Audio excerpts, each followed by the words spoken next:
Welcome to the Midlife Men podcast with me, Philip Briscoe. In this episode, I'm joined by Mike Dwyer, and he's going to explore how men in midlife can fight back against things like age bias, shifting workplaces, and often career uncertainty, and how he helps them find renewed purpose through connection and resilience. So welcome, Mike. Thanks so much, Philip. So, Mike, many of us in midlife have put in decades of hard work. We've built careers and we've often made a lot of sacrifices along the way.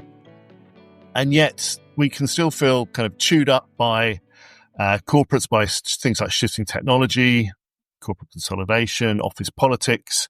So from your perspective, why is this such a common experience? At first, technology is just inexorable. Everything I see in the business press is talking about how AI is removing the bottom ladder of the entry-level jobs, but I think it impacts throughout. And another, globalization, economics. I came across a Wall Street Journal article recently where 4 or 5 major CEOs, one in fact, Wells Fargo Bank, were boasting about headcount reduction. So this particular CEO from Wells Fargo is saying, yep, we went from 300,000 to 212,000 in under 5 years. And there's no more apologies about it. It used to be, AI is going to be all partnership and this, and I use AI. We all need to. But I think between, globalization and economic pressures and technology, it's bleak out there now. And how is that affecting people who are older, midlife older, than others? What sort of concerns are you hearing? It's 2 or 3-fold. First, have you been able to keep current? Can you jump on a Teams meeting, turn on the transcript and whatever it is, use collaboration technologies. Another difficult thing is price point. People along their career have developed the good experience, track records. They received their raises.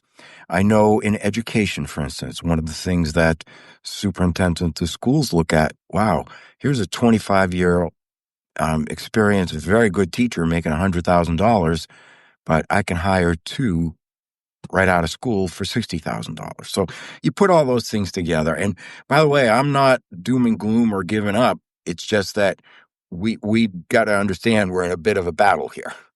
So how do you stay current then? How do you, maintain your employability? If you wouldn't mind, let me treat that question as though you were a client for a moment. So part of the advantage I have and the people around me, I'm sitting at CIC, Cambridge Innovation Center, which is a co-working space with 300 companies in it. And there is an insurance tech platform that also has an agency, so it does its own software releases to itself first. There's nonprofits, there's lawyers. So, putting yourself in that environment. And the other thing I'd say is I never stopped. This morning I was writing something about adding a program management office to a pension software implementation. We're working on cybersecurity. So if you were the client, Philip, I wouldn't be probing, but I'd be sort of we'd collaboratively do some diagnostics. Are you comfortable with the collaboration technologies? Can you hop on Slack or whatever? This sort of thing. And there's remediation strategies. Once you have a mindset that says you can break these things down into some categories and be somewhat efficient about surveying through those, then you can develop a remediation strategy. And you talk about this idea of a senior encore. So where you're turning your midlife into, the opportunity to perhaps do something you've always wanted to do. Can you talk a bit more about that? That's the joy, isn't it? And while I won't pretend to be a spiritual advisor or a life coach or something, I'm pretty much a mechanic around labor statistics, skills, this kind of thing. I think what you can do is the senior encore begins, I think, with an appraisal of how you approach work. Do you just need a dog walking business and something else that will support you writing your novel? Or is it time for you to stretch and do one last executive and global role? Or I worked with somebody many years ago, sort of early in this work I do, where what we mutually decided was the best strategy was to consolidate. This is a middle manager who wanted one more good gig before they retired. And there, the strategy was to consolidate as a line professional. Let me be an analyst. I'll be really good at it. I'll know what my boss is thinking. I hope you can see how collaborative this can be. And this mutual brainstorming and gentle testing is a great process. And I think a lot of men are probably quite frightened, really, of the future because it's so uncertain, and trying to find, say, for example, you want to have your last shot at a big job before you do your slowing down, activity. If you're putting your CV out there, if you're applying for jobs, it's very hard to even get an interview. It's very hard to even get somebody to respond. And that can be downheartening if that's happening 10, 20, 100 times. What advice have you got to help men be more resilient or perhaps be more successful who are older competing against younger CVs?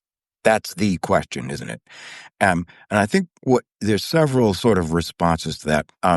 When we talk about what's happening in the marketplace, I'm now reading in the business press about employers complaining about how candidates are using AI to fluff their resume. So let me step back a minute. Let's step back. Wait a minute. What game are we in where the employer has bots that discard and the candidates have bots that inflate? I mean, yeah, let's step outside that game. And, I'm going to just gently offer some additional stats. I've worked with MBAs from a college 3 blocks from here who've told me they've submitted 200 resumes. And they're very clever people. And they have, I don't know if you're on a website, if you're familiar with what they call an A/B test, where you put something in a website 2 different ways and see which one works better. Well, these folks are sophisticated enough to do that with their cover letter, and they're still getting little or nothing. So really, let's just put that aside. The way this is going to have to work is through networking. You have to find someone you can look in the eyeball and assess each other and get excited about a mutual opportunity. And so how do you plan for that? Let's assume you're a guy in his 50s, let's say, starting to see maybe the writing on the wall, maybe their company's making redundancies, maybe his job is looking like it may be redundant in itself due to technologies. What can he do to prepare and plan for that next stage of his career? Well, to me, intentionality and preparation is how you fight back. And there's going to be a little bit of trial and error, and you're going to have to move outside your comfort zone. When I see the accountant who's really terrified of technology, I'm saying, well, do some networking at the familiar, at the CPA Association or whatever, but drop into a tech meetup. Ask a friend who's in data analytics if you can meet with their coffee group. That's terrifying. And yet, if you position it right, and of course, doing this work, you always want to have some techniques. You don't come in to a group that you're not familiar with and act like you know everything. You don't scare them by saying, I'm trying to steal what you're talking about. Best way to present is to say, hey, I think I know a little bit about this. I'd like to validate what I think I know and hear where all this is going. And if you come at it gently enough like that, I think so. That leads to something I've just in the last few weeks come up with. I don't want to overstate it, but this concept I call it topical networking, where you're saying to yourself, well, I'm going to make an intersection of a skill or a sector or something I want to know about, but I don't want to take the online course. Even if I have to drive an hour, I want to find a group that's there. And I hope you can see how this is trying to answer that very question, that this intentionality, this kind of a time budget, I call it a career budget, so many per month. And if you get out there and start doing that, that's, I think, how you can turn the tide. So you've got to really invest in yourself. You can't just sit there and hope that it's going to miraculously work out, due to some sort of magic. So you've got to invest in yourself. And do you think you need, you've amassed all this skill and experience, maybe in a 30-year career, but do you think there's a degree of humility then, especially where you perhaps have to not necessarily retrain, but just upskill? Well, yes. And I think the way to come at it is take a deep breath. You know how at a nice restaurant they bring you a sorbet between courses? To do the mental version of that. And really what you want to do is take an assessment of your comfort level. If you know your sector backward and forward, emerging issues, compliance, front office, back office, well, great. But if there's something there that could do better, well, and that's fine. One of the things I really encourage people to do, and this is where, I mean, we always take on a client or something, but this is not about sales, Philip. It's much like you and I talked. This is about helping. I think the most important thing is to put together a personal board. And I was having a great conversation recently here at CIC after hours with somebody I admire, a young 45-year-old who's pretty fiery. And she was saying, yeah, and a couple of those people on your personal board don't even know what you do, but they'll make sure you're not too timid. They'll tell you honestly if they think you're overreaching and how you'd have to go about that. And I hope you can see that that needs to be part of the equation, that a community, and that again, intentional, who would be interested enough, and it really comes down to how you network and how you live, because if you just ask, if you do a big ask, get me a job, that's a lot. If you approach someone and say, what do you see happening? What should I be studying? Oh, that's flattering, and it's not hard to answer. And so if you do that kind of work for a little bit, I think you can start to picture, well, if I had some people I could get together, and I'd even convene that group once in a while, buy the coffee and bagels or beer or whatever it takes, and do a little mutual brainstorming. So this is your personal board. This is what you mean. So you've got advisors who perhaps you trust. I guess some you're saying you may not even know that well at the moment, but you think they may be able to help, and just be proactive and go out and speak to them. Absolutely right. Absolutely. In fact, let's poach from the financial services folks.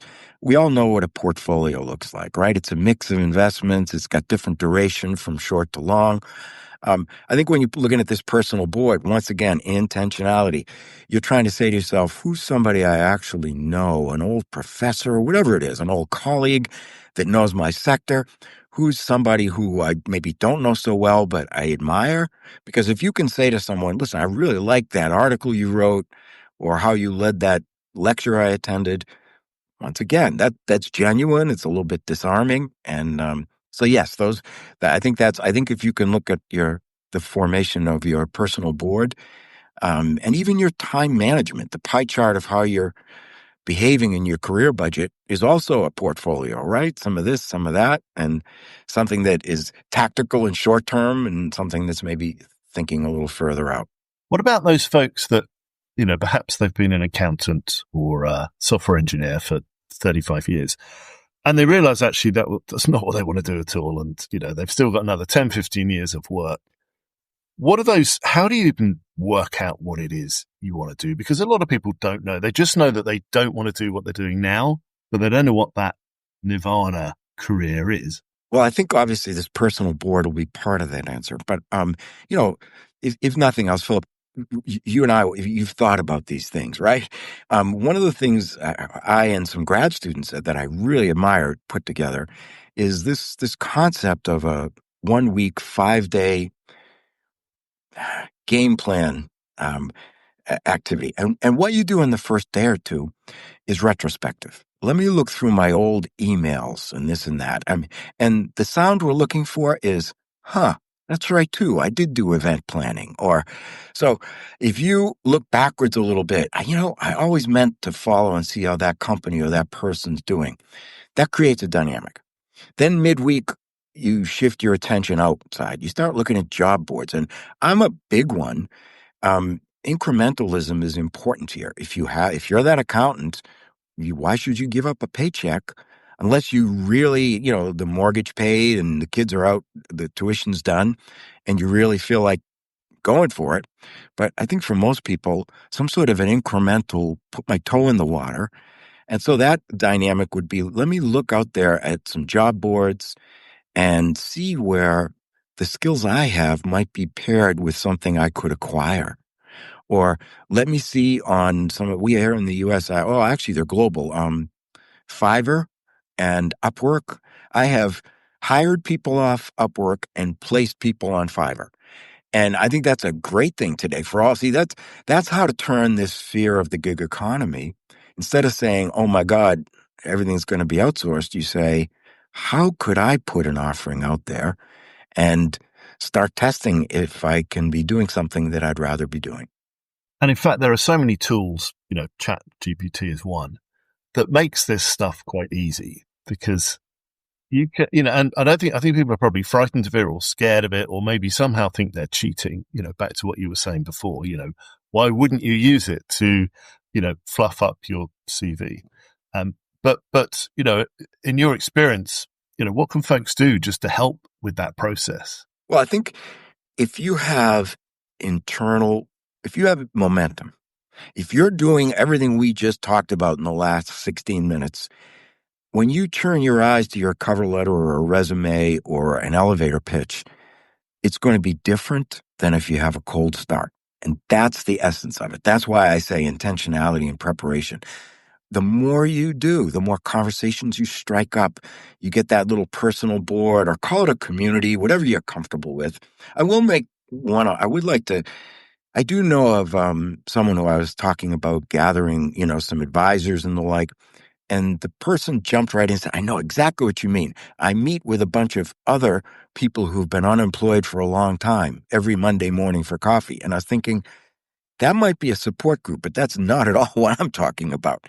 We talked before about this portfolio effect of somebody, somebody, a bit of a light in your sector or someone you're interested in, somebody who knows you well enough to help you sort of tune your ambition. That's the right mix, I think. It's about confidence, isn't it? It's about actually, even if you're not naturally somebody that would ask for help, it's about, especially if you're looking to secure another 15 years of work, that's a long time. That's a long time. You can't sit waiting for retirement or hoping you're not going to be made redundant. So you have to get out of your comfort zone and just ask people for help. You do. And I'll tell you, one of the most extraordinary things that happened to me in the last 10 years from this business, so you can tell I love doing this. I have a day job, a practice, interns, grad students, good stuff, steady work. But this is what I love to do too. And they inform each other. A few years ago, I actually paid out of my own pocket for a marketing strategy study, and that resulted in some focus groups. And Philip, there was an extraordinary finding. What came out of those focus groups was, if I want to get in shape at this New Year's, how we all join the gym, to get in shape, I'll hire a trainer. But when it comes to my job or career, I should be able to do that solo. In other words, we're all the Marlboro man, as it is. That's crazy. If ever there was a time for collaboration, brainstorming, this is it. So that was an important finding to me, because that makes me understand psychologically or under the floorboards. And this resonates exactly what you're talking about for men, right? That, if you try and just go this solo and think, I should be able to craft this, I should be able to figure it out. Well, you're the star player in it. And yeah, you own the plan, but you really ought to be collaborating. I've spoken to many men who have experienced, mental health struggles. And almost all of them have said they haven't really found a way forward by themselves. It's very difficult to fix yourself. So I think that applies across the board, right, for your career as well as other things. Let me ask you something, Mike, about your opinion on, you say you're looking for a job, or you've been unemployed, or you're looking to do something on your own. There's a lot of noise out there at the moment, a lot of get quick rich, noise. Perhaps you could sell courses or sell digital content or sell training courses. There's a lot of it on social media at the moment. where are the pitfalls in that? Where are the dangers in your view? Or do you think some of these are legitimate activities to research? They might be, Philip, but honestly, I don't know how to tell you to discern the junk from something that's solid. Um, so if somebody wanted to pursue some of that, I would make it a small slice of the time pie chart, and I would do it carefully. I would get some reviews. I would try and follow up with someone who's actually done that sort of thing. Um, But I think that the things I'm describing are much more under your own control. And so let's just we'll throw up a spectrum here in this conversation where at one end I'm saying look through your old emails, files, find things you did, people and companies you liked. And then at the other end of the spectrum is looking outward across job boards and freelance platforms. That's pretty solid. That's real because if if you look for something that is interesting to you and you have the wherewithal to get there, you have most of the skills and you could round out, and you see that being offered on a freelance platform. One of the things that's interesting about the freelance platforms is you can take a project manager, a tech lead on a program management office for a software project. What's extraordinary in these platforms is you'll see costs from $10 an hour to $230 an hour. And so you got to start navigating that. But that is better data. That's marketplace data and if you see someone who can say, I've had, this many positive ratings, that means that person's done work in this thing. I'd like to offer you an actual example of that. Remember I said put people in Fiverr? One of the ones was an MBA I hired as an intern, and she was really good, but she never, her elevator pitch was everything. I mean, she didn't, and I finally said to her, you need to get that under control, so to speak. And here's I don't know in marketing, are you familiar with in the marketing world, what they call a brand persona? Once you, once you've developed some segmentation around your market, you actually visualize and anthropomorphize Margaret, the teacher who took off to raise the kids. And so it turns out she, instead of just, flailing around, she spent a year staying fairly busy off Fiverr doing brand persona work. And no doubt she used Chat GPT and so forth, but she really had a lot of marketing background, the MBA, it all helped. So that's an example of a win that you got intentional, you got somebody to push back at you a little bit, you picked something, you tried it. Hey, look, this time it worked. So that goes back to, doesn't it, this kind of planning, making sure that, you're sure about your next steps, talking to folks that can give you good advice, and maybe, I guess, constantly reviewing whatever it is you're looking to do. You have to constantly, I guess that's part of staying current in a way that's within your own control. I love that. And so when you start to think about a game plan, if you're fully employed and tight for time, you might want to be looking out 6 months and say, hey, if I can hit even a couple of networking events a month, it might look like that. In another situation, you might compress it. But that sort of polling or frequent refresh that you're describing, Philip, hand in hand with the kind of duration of your game plan and understanding that you're going to be tuning and tweaking, right, as you find out things. I just wanted to talk a little bit more about AI. I know we spoke about it at the beginning of the conversation, but there's going to be a lot of people listening to this who are scared. Scared because they don't understand really what that means. Scared that their job might not exist or might not be done by a human in a few years' time. Where do you think AI is going to hit? Well, I think we all know now that No one should start with a blank sheet of paper in any sector, industry, or activity, or whether it's line professional, middle manager, or executive. You're going to turn to Claude. You're going to turn to ChatGPT. You're going to tell Gemini to look deeper. And so the first thing, I remember being at a conversation, it's several years ago, so I want to be fair to my friends, but we were having a Friday night gathering with four couples, and they start talking about AI, and one says, I talked to the IT guy. Another says, I read an article. Oh, try it. There's free, one of the things I tell people in this networking thing, if you want to get current, you and a friend, if you're afraid, if you've never used collaborative tools, Teams, Slack, what can you do about that? You can pay for a course, but you know what else you can do? Download a trial version, work with a friend to schedule a golf tournament. Do something. That's all. Um, and that breaks once you go from what is this to, well, here's what I found. I had somebody in my office who was telling me that I showed her an article in Harvard Business Review that had a really good framework about thinking of AI. And it was April, and she said, yeah, but that's December. That's no good. And no, it's not like that.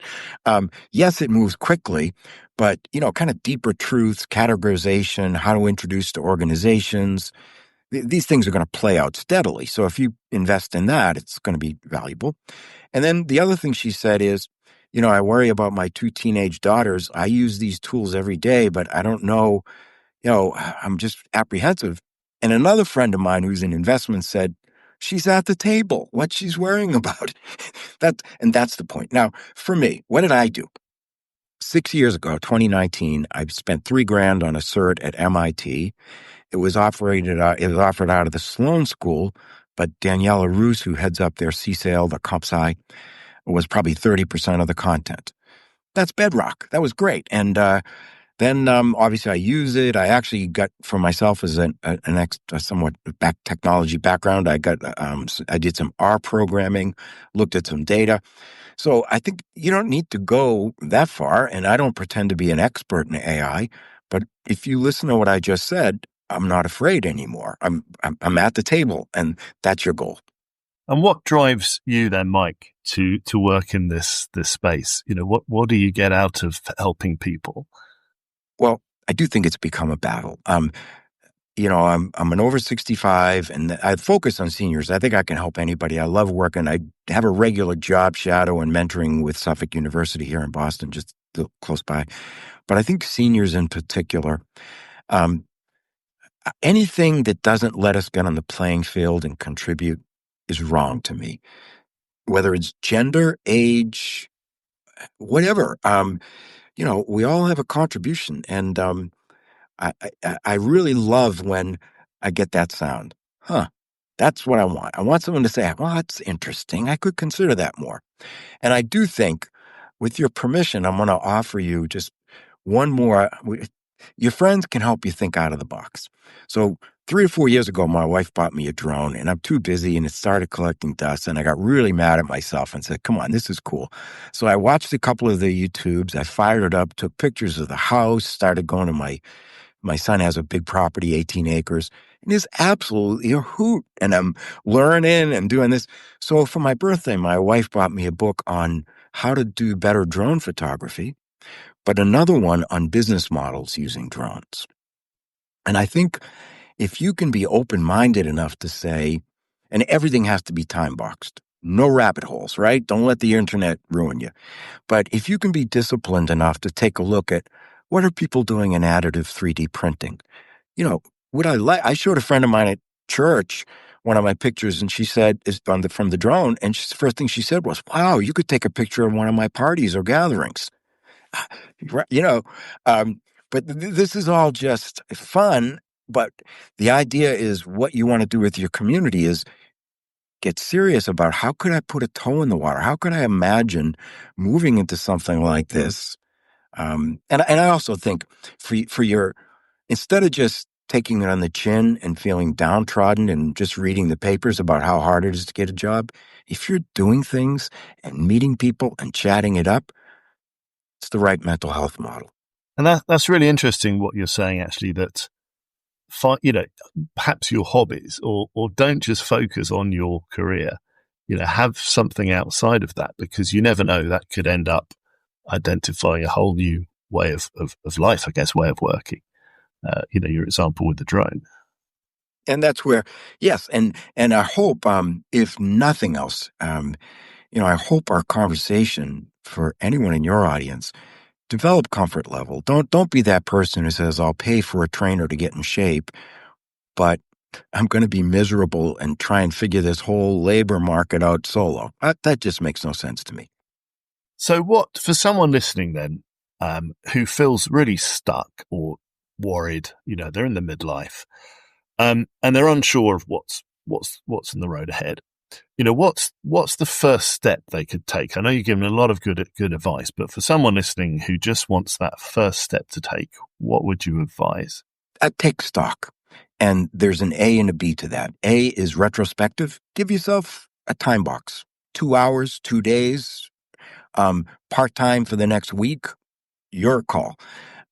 Go back and look at what you've done, who you know, what interested you, harvest what you have, and couple that with a dynamic that begins to look outward and form a community and gets the first little glimmer of, actually,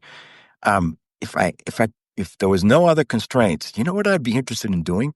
As soon as you can answer that question, that's a whole wonderful game. So those are the two core things. One, do a little bit of retrospective work and kind of assess what you know, where you're at. Do I need some refresh in some things? But use your past, harvest your past, and take a snapshot of what you where you're at, but also things you'd like to follow up on. And then, that dynamic becomes iterative, because you start, someone or some company makes you follow up in the outside world, which makes you think, well, that reminds me of this person. And now you're underway. You're doing career work as opposed to just sitting there scared, lonely, and apprehensive. That's brilliant. Thank you. And let's leave people with this. If I can ask you this, we've talked about a lot of uncertainty and what you can do around uncertainty, but more on a more broader level, embracing this stage of life. What advice have you got about embracing being an older person with all this experience and a lot of life ahead? Well, you're going to have to be realistic. I'm a lifelong runner, and I got to tell you, the mile times, now I'm over 65, I don't want to talk about the per mile time anymore. But you know what? I'm still out there for 2-3 miles, 3-4 times a week.